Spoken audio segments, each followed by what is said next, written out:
عزیز دوستو، حضرت مولا علی سرکار رضی اللہ تبارک و تعالی عنہ سے کسی نے سوال کیا کہ یا علی، کیا آپ نے اللہ کو دیکھا ہے؟ کیا آپ نے اللہ کو دیکھا ہے؟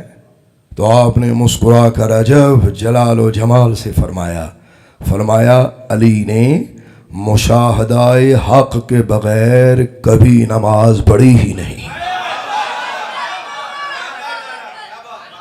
اس نے دوسرا سوال کیا، کیا آپ نے سر کی آنکھوں سے دیکھا ہے؟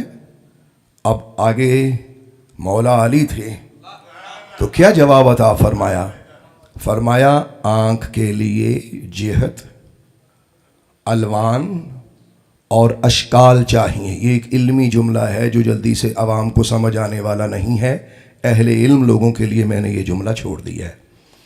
فرمایا آنکھ کے لیے جہت، الوان اور اشکال درکار ہیں، لہذا آنکھ سر کی اسے کیسے دیکھ سکتی ہے؟ علی نے دل کی آنکھوں سے اسے دیکھا ہے۔